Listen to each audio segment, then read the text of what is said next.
tamin'ny tapatapaky ny telo volana voalohany tsika. In the first semester of the month, the first 3 months of the month of the Nisy year, faminaniana nambarantsika mikasika ny ireto firenena vahiny izay manana tombotsoa eto Madagascar ireto ka te hiara-monina amintsika eto. and then there is a prophecy we said about the foreign countries who wanted to come and live in Madagascar and to get the profit here. Dia niresahantsika izy io fa misy firenena roa ngeza be. We talked about 2 big countries. Ny côté-tsika li satria izay nilazay ny baiboly azy dia ny Egyptiana sy ny Babyloniana. And that is the Egyptians and the Babylonians. Ary efa tamin'ny andro ny fitondrana teo aloha, And during the former regime, tamin'ny andro ny fitondran'ny filoha Rajoelina, during the regime of President Rajoel, nefa navoaka antsika ty afatry ty. we've released already this message Dia hoe ny Babilôna sy ny Egyptiana. about the Babylonians and the Egyptians. Ary tamin'izay raha natadidy tsara antsika dia niresantsika hoe ho avy ny fanjakana Babilôna anongana ilay fanjakana. And then we said back then that the Babylonian kingdom will come and overthrow the kingdom back then. Ka raha manaraka ny tenin'ny Babilôna ny mpanjaka eto Madagascar tamin'izany, And if the king in Madagascar, the president in Madagascar, follow what the Babylonians said back then, dia tsy ho faty izy fa afaka mandositra. then he would spare his life, he can flee. Fa rehefa mandositra izy dia any amin'ny tany efitra no antsorany. But if he will escape, he will run to the desert.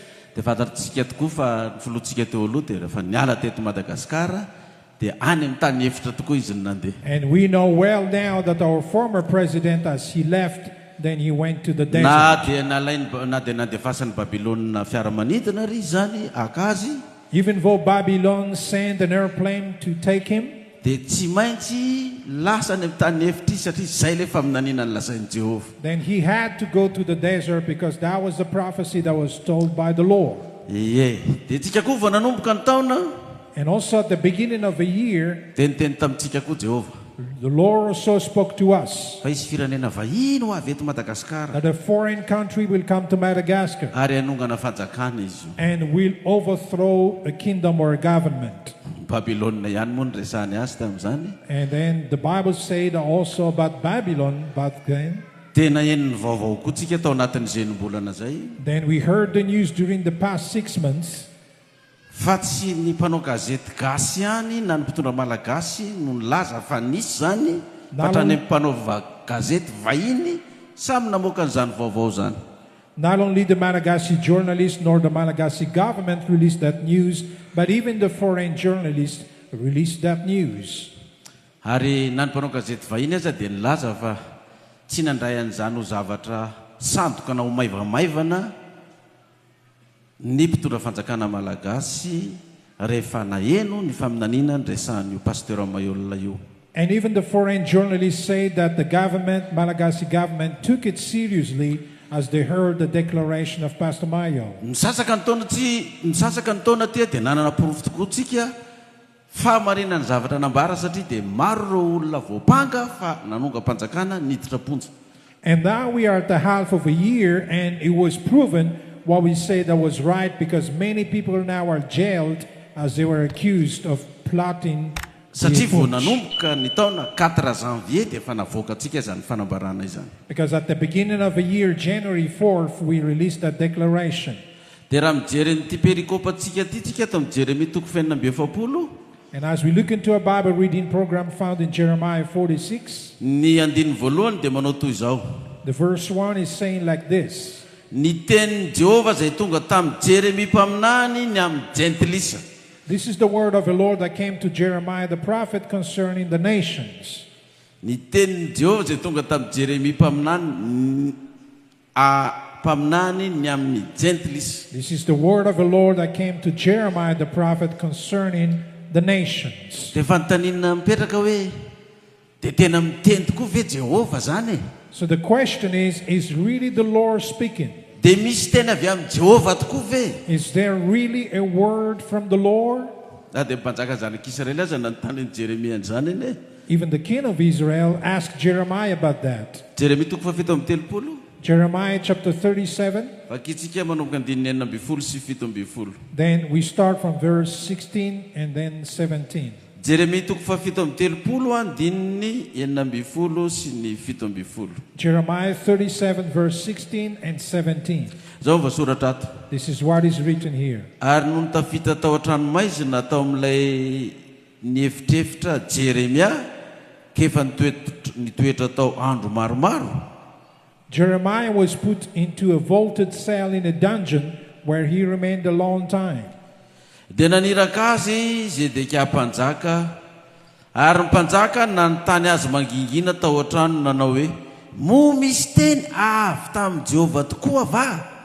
Dia hoy Jeremia, eny, misy. Ary hoy koa izy, atolotra eo tanan'ny mpanjakan'ny Babilônia ianao. Then King Zedekiah sent for him and had him brought to the palace, where he asked him privately, is there any word from the Lord? Yes, Jeremiah replied, you will be delivered into the hands of a king of Babylon. Rehefa nitanina naperako to dia hoe, mo misy teny avy amin'ny Jehovah tokoa ve? So the question I ask, is there really a word from the Lord? Ary Jehovah ve mbola miteny amin'izao sa tamin'izany andro ny testamenta taloha zany ihany izy niteny? And is the Lord continuing to speak now or only back then that he spoke? Za aloha raha ohatra ka hoe tamin'ny andro tamin'izany ihany no nitenenan'i Jehovah fa zao izy tsy miteny intsony. If only back then the Lord spoke, but now he's not speaking anymore, Dia maty zany le Jehovah fa tsy miteny intsony efa 4,000 taona zay. then that means that the Lord is dead, because that's been 1,000 years. Donc diso zany ny filazan'ny olona hoe tsisy faminaniana zany intsony Jehovah tsy miteny zany intsony fa dia ianao no manompo azy manginginao dia petrapetraka ho azy eo fotsiny ianao. So what the people are saying, that the Lord is not speaking, there's no more prophecy, but let us worship the Lord in secret, is wrong. Eno izy Jeremia rehefa nanoteny mpanjaka izy, misy tena avy amin'ny Jehovah, fa ny zavatra nitenen'i Jeremia dia hoe ianao iongana amin'ny toeranao, hozy izy Jeremia, fa ho avy ny Babilôniana hakanao amin'ny toeranao io. Yes, Jeremiah replied when he was questioned by the king, but the Babylonian will come and take your position. Masa Jeremia niteny zany amin'ilay président. Jeremiah was bold as he spoke that to the president. Tsy ho vonono ve ianao miteny an'izany? Will he not kill you if you say that? Ka i Jeremia tany am-potsika hoe le faminaninana nambarany mihitsy ny zakan'ny olona. But Jeremiah, as he was in jail, the prophecy that he said, people couldn't stand it. Satria ny zavatra nresahan'i Jeremia resaka firenena. Because what Jeremiah said is about a country. Ianao ry mpanjaka amin'ny toeranao io, ho avy ny fanjakana Babilôniana hanongana anao eo dia mialy ianao. You king, the king of Babylon will come and will overthrow you, will be removed. Fa ato amin'ity Jeremia toko fa enina amby efapolo ity koa isika. But in this book of Jeremiah chapter 46, dia mbola miteny indray Jehovah. Jehovah is continuing to speak. Ka itsika moa manana n'ity perikopantsika ity izay efa voasoratra tamin'ny herintaona lasa. We have this Bible reading program that was written 1 year Raha ago. vao mivoaka zany le perikopa ka miresaka faminaniana izy ato, Once the Bible reading program is talking about the prophecy, dia fanindry amin'ilay vanim-potoana resahana azy ny voan'io faminaniana io koa. and then the prophecy is coinciding into the event that we talk about it. Fa rehefa tsy miresaka faminaniana ny perikopa dia tsisy faminaniana resahana. As long as the Bible reading is not talking about prophecy, then there's no prophecy to say. Fa raha vao miresaka Jeremia mpaminana izy dia resaka fanjakana ny resahana. Once he talks about the prophet Jeremiah, then he talks about a country or kingdom. Dia miresaka firenena vahiny koa izy. Then he talks also about the foreign nation. Ary Jehovah nefa no mampiteny an'ilay mpaminany ny zavatra hitranga rapitso rafakapitso ho amin'ilay firenena eo an-toerana sy ilay firenena vahiny zay anaony ataony eo amin'ny firenena io. Yet Jehovah made the prophet to speak about the country and about the foreign country that will come into the country. Dia zay zany tsy mahadiso ny zavatra nambarantsika hatramin'izay satria tahaka ny hoe Jehovah miteny amin'ny Jeremia mpaminany ho lazaina amin'ny mpanjaka sy ny vahoaka no hitenenan'i Jehovah amintsika koa amin'ny alalan'ny perikopa amin'ny firenena sy ny vahoaka. And that's why it's not wrong what we said back then, because it's like the Lord is speaking to Jeremiah, the same the Lord is speaking to us also for the country. Dia rehefa mivoaka io faminaniana io tsy zakan'ny olona. And once the prophecy is released, the people can't stand it. Ary tsy vitany hoe tsy zakan'ny olona fa tena mahasika mihitsy ny olona sady romotra. And not only people can't stand it, but they're mean and they're outraged. Lasa ngeja rehefa tsika kely vetivety ity ato amin'ny Jeremia toko fahavalo amby telopolo ato ity. Let us look quickly what is written in Jeremiah 38. Zao no lazain'i Jehovah tamin'i Jeremia nampitaina tamin'ny vahoaka sy ny mpanjaka. This is what the Lord said to Jeremiah to transmit to the people and to the king Tamin'izany. back then. Jeremia valo amby telopolo andininy fahatelo. Jeremiah 38 verse 3. Izao no lazain'i Jehovah.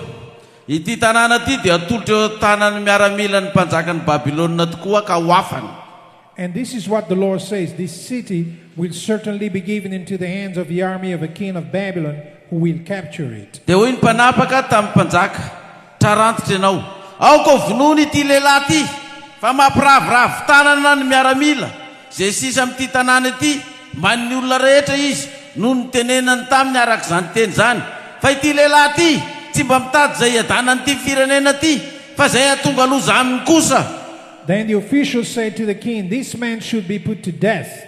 He's discouraging the soldiers who are left in this city, as well as the people, by the things he's saying to them. This man is not seeking the good of his people, but their ruin." Ity lehilahy ity ozy izy matra an'le mpanjaka na le président mampiravoravo tanana ny olona mihitsy. Then they say to the king or the president, "This man is discouraging the soldiers." Eo anatrenzao problème sy korotana ambony ambany savoretaka amin'ny firenena zao. In front of all these troubles and the problems in the country, Tena zay fa isy firenena vahiny ho avy hanongana an'le firenena. then he says that there's a foreign country will come and will do a putsch, Ary dia horavany le fanjakana. and then the kingdom will be overthrown. Ka dia tsara amin'ity lehilahy ity ozy izy no vonoina mihitsy. So it's good for this man to be put to death. Fa tsy mba hitady zay danan'ny firenena fa loza foana itsaky zay mandeha zao. He's not seeking the good for these people, but the ruin. Nefa tsy Jeremia no miteny, tsy Jeremia no tompo-kevitra. Yet it's not Jeremiah who spoke. It's not Jeremiah who's the owner of the idea. Fa Jehovah no miteny. But the Lord is speaking. Le mpitondra teo aloha The former leader zay vao niala farany teo. who recently left, Raha mba nieny ny zavatra nyresahantsika, if ever he listened to what we said, tsy tratra ny zavatra mahazo ny mpanara-dia azy amin'izao fotoana zao. and then he did not get and his colleagues did not get what they have Fa now. tsika moa tamin'izany vao opopo foana hoe mangena fa devoly mpaminany sandoka hoe tsisy tanteraka zay nilazainy io nandray ary. But back then we were insulted. Shut up, you're a devil, you're a fake prophet. No matter what you said, none of them are accomplished. Faiza nefa ny hafaran'le fanjakana. But where now is the end of the kingdom?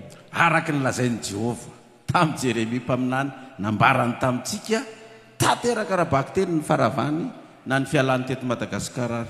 And then just like what Jeremiah said, it was accomplished literally, the overthrow of a kingdom and the destruction and the way he left. Vao nanomboka ny taona dia efa nahazo hafatra koa ty fitondram-panjakana ty. At the beginning of this year, this government got also a message.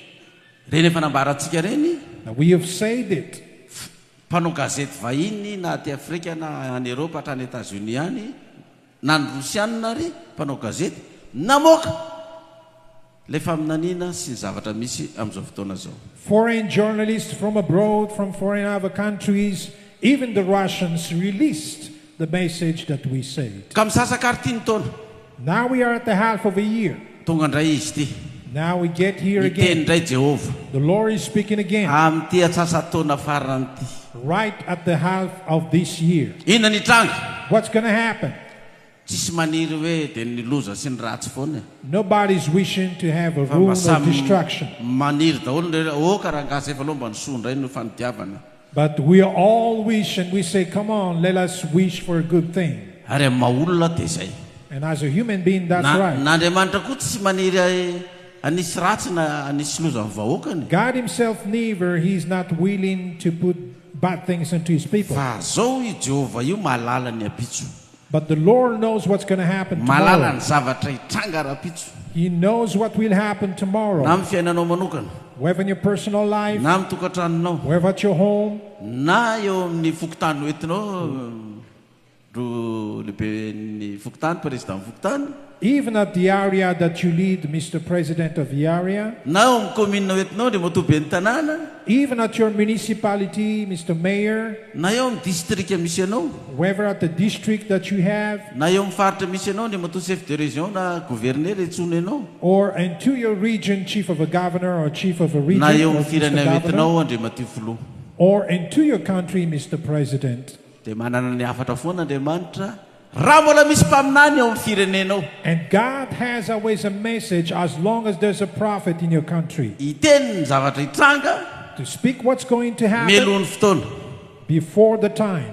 hoy izy jehovah tamin'ny ezekela mpaminany tamin'izany So Jehovah said to Jeremiah the prophet back then, raha ho avy ny loza ho zisy ka tsy tsofinao ny anjomara if the disaster will come and you do not blow the trumpet, de ho faty reo olona reo noho ny tsy fahafantarany ny loza ho avy fa ny rany reo olona reo adinoko aminao and then those people will die because they do not know what's going to happen, but you're going to have a blood in your hands.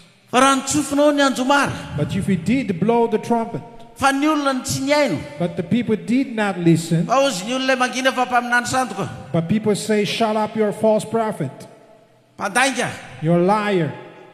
tsisy tanteraka zay lazainy io What you say did not happen. mitondrona sy ny velana ihany ny miainao an'io Only the dull and the senseless listen to him.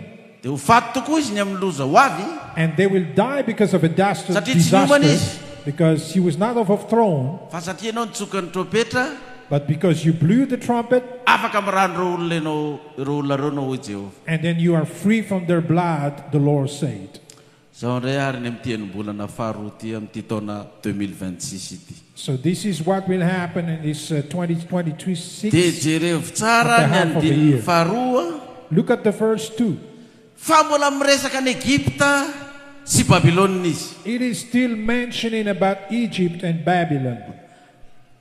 ho any zay mbola tsika vahiny mety tsy malala izy moa zany Egypta ty izy amin'ny Babilônana fa firenena roa izy io The guests may do not know that who are Babylons and who are Egypt, but there are two countries. Babilôna efa ndresahana teo We mention about Babylon, fantatritsika zany Babilôna then we know well who is fa Babylon. Egypta izy But who is Egypt? Egypta koa le firenena vahiny eto Madagascar Egypt also is a foreign country that is here in Madagascar, mamatsy fitaovam-piadiana ny fanjakana malagasy giving weapons to the Malagasy government. tena de tsy tonona angamba izy ireo de efa fantatritsika zany I think we all know, we can guess. de Even efa though we do not ndresantsika say. io a We've already mentioned averikely about izy it, mba tsy ho adino but let me re-say it so that you will not forget. Babilôna de nilazaintsika The Babylon, we say it, fa à partir de 2030 izy vao hiala eto Madagascar that from 2030 they will leave Madagascar. zany hoe tsy le président Babilôna am'izao tsony zany no président am'zany fa président hafa no anatanteraka an'izany Which means another president of Babylon will do that, not the current president of Babylon now. tena maranatsika ao anatin'io fotoana io Then we say that during maraba that tonga ny time, 2030 until 2030 will come, ikisaka ny Egyptianina aloha the Egyptians will leave. mbola eto izy a They're still here. tsika tsy mahita maso hoe rovina io nikisaka na rovina We do not see with our eyes when they will leave, fa mbola ho eto izy but they will stay here, mbola continue to stay. misy zavatra tsy maintsy ho ataony eto zany There's something that they have to do here, fa ikisaka izy but they will end up by leaving. à partir de 2030 any iverina io Egyptianina io And from 2030, they will come back, the Egyptians. efa faminaniana efa nambaratsika zany a That's a prophecy we've already Fa- said. ijeriny toy ny tenim-bolana faharoa ty indray ary tsika zany But now we're going to look what's going to happen during the next 6 months. andininy faharoa ary novakitsika vetivety We're going to read verse 2. Jeremia toko fenina amby efapolo andininy faharoa Jeremiah chapter 46, verse 2. ny amin'ny Egypta About Egypt. ny amin'ny maramilan'ny farao Neko mpanjakany Egypta izay teny amoron'ny on'ny Eufrata tany Karkemisy dia ilay resiny Nebokadnezara mpanjaka Babilôna tamin'ny taona faefatra nanjakany Joiakima zanak Josy mpanjakany Joda Concerning Egypt, this is the message against the army of Pharaoh Necho, king of Egypt, which was defeated at the Carchemish of Euphrates River by Nebuchadnezzar, king of Babylon, in the 4th year of Joachim, son of Josiah, king of Judah. Jerevy tsara zany Look close. toeriko mpamiditra amin'ny volana jiona ty fa tonga dia Egipta sy Babilôna ny resahana. The Bible reading program we have from the 6th month here, it talks about Fa Babylon and miresaka ny Egypt. mpanjaka Joakima koa izy io, mpanjaka ny Jiosy. But also it talks about the king Joachim, the king of the Jewish. Dia mazava zany It's clear fa ny that. mpanjaka Joakima zany maneho raha raisiny eto Madagasikara zany. But the king Joachim, if we consider about Madagascar, Fanjakana Joakima zany ty fanjakana malagasy ity. the current regime we have now is called the kingdom of Joachim. Fa misy firenena vahiny anankiroa matanjaka eo, But there are two big countries there, Babilôna sy Egypte. Babylon and Egypt. Ina ary ny zavatra hitranga ozy izy. So what's going to happen according to Ndaova the kitsika Bible ary ny reading? tantara. Let us read the story. Andininy fahatelo. Verse 3. Mitaova amin'ny apinga kely sy ny apinga lehibe, ka mandrosoa hiady. Prepare your shields, both large and small, and march out for battle. Entsana be zany. That's very hard. Mbola tsisy raha ilamina zany amin'ny tenim-bolana faharoa ty fa mbola resaka ady no hitranga eto. Which means nothing will be peaceful in the next 6 months. It's going to be a battle. Fehezo amin'ny kalesy ny soavaly. Andininy faefatra. Fehezo amin'ny kalesy ny soavaly mitaingena ny soavaly fitaingana. Mijoro tsara ianareo kasamia, misatroka fiarovan-doha. Fotsio ny lefina, miakanjo ny akanjo fiarovan-tena. Harness the horses, mount the steeds, take your position with helmets on, police your spears, put on your armor. Maramila hiady zany a. Talks about soldiers who will Manao fight, kasika, put in helmets, fiarovan-doha. Fa manao an'ity balina. but also having a bulletproof, Fa ho raikitra ny komba andray. because the battle will be on. Raha miresaka an'izany tsika dia resaka maramila anie zany. So when you talk about that, that means about army. Fa tsy sivila manao kasika zany andeha hiady. No civilians will wear Na helmet to sivila nao fight an'ity balina andeha hiady. or put in a bulletproof jacket to fight. Andininy fadimy. Verse 5. Indrisy ny nahitako azy. Raiky tahotra sy miamboho izy, ary ny mahery ny aza dia faripaka, sady miezaka mandositra izy ka tsy mierika akory, fa misy fampangororona manodidina.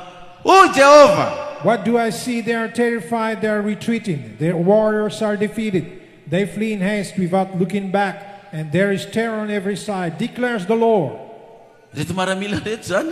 So this army, Zao ny tenen'le tapany farany io. Misy fampangororona manodidina. O Jehova!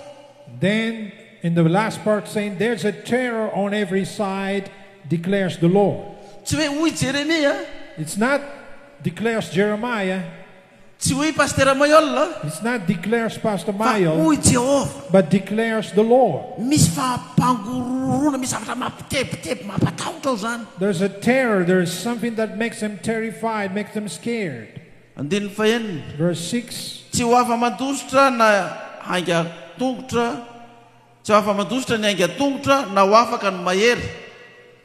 The swift cannot flee, nor the strong escape.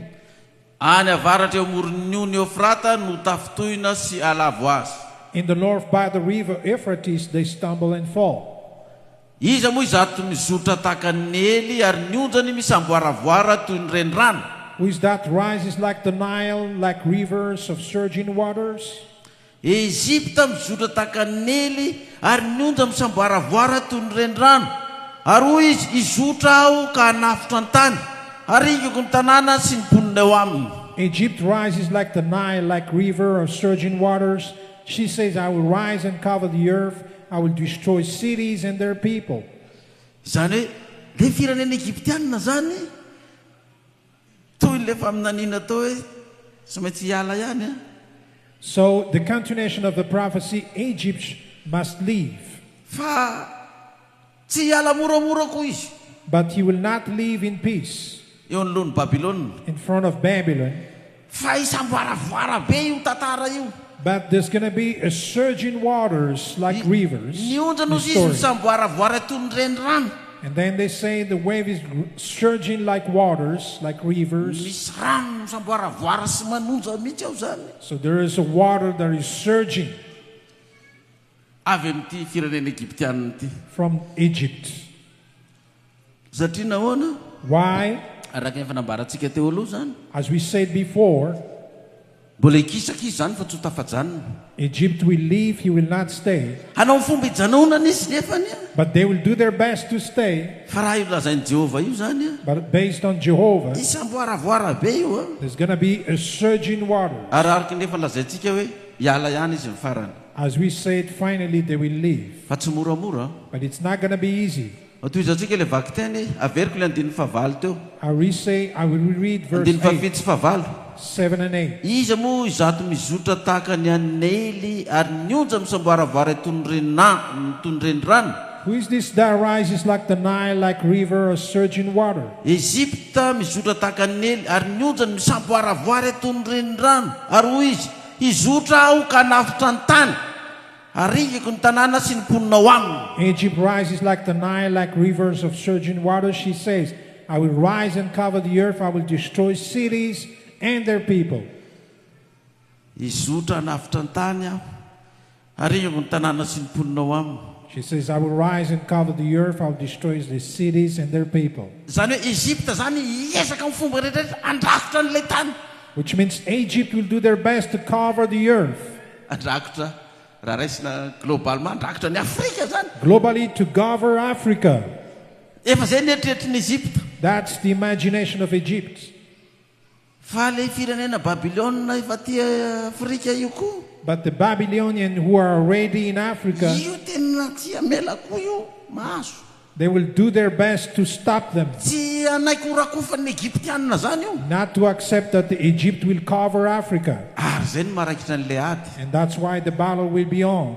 Satria na Egypta na Babilôna Because whether Egypt nor Babylon, dia samy manana ny maramilany both of them have their armies ho ampiasainy to use amin'ny ady. for the fight. Zay mampatonga hoe mampangorohoro le zavatra ho avy. That's why it says it is terrifying what's going to happen. Ary na ny maramila ifandona ary dia mangorohoro. And even the army who will fight, they are terrified. Na ny mpanjakan'ny Juda, na ny mpanjakan'ny Egypta, na ny mpanjakan'ny Babilôna samy miorohoro daholo satria mieritreritra hoe iza no andresy. Whether the king of Judah, Babylon, and Egypt, they're all terrified. They are thinking, who's going to win? Satria na Babilôna na Egypta dia samy miezaka miaro le fanjakan'ny Juda. Because Babylon and Egypt, they are trying to protect the kingdom of Judah. Satria samy teo tompony. Because they want to be the honor. Eo mampatonga an Jehovah hiteny That's why Job is saying, zavatra mampiorohoro. there's going to be a terrifying thing. Misamboaravara ny ranomasina. The river is surging, water, Misamboaravara ny rivotra. and also the wind will blow. Fanontaniana mipetraka ary. The question then, Iza no havita ampitsahatra an'io rivotra io? who is able to stop the wind? Iza no havita ampitsahatra io rano manonja be io? Who is able to calm the surging waters? Fa misy lakany eo amboniny. There's a canoe above the water, Ary misy vahoaka eo amboniny. and there are people above the canoe, Ambonin'io lakany io. on top of the canoe. Ny rano manonja, The rivers are rivotra surging, mifafafy. the wind is Mafy dia blowing mafy. very hard. Fa magaga, But it's amazing. le perikopantsika soratana tany amin'ny taona lasa. The Bible reading that was written a year ago, Miresaka an Jesosy sy ny rano nanonja sy ny lakana ntaingena amin'ny mpianatra androany koa.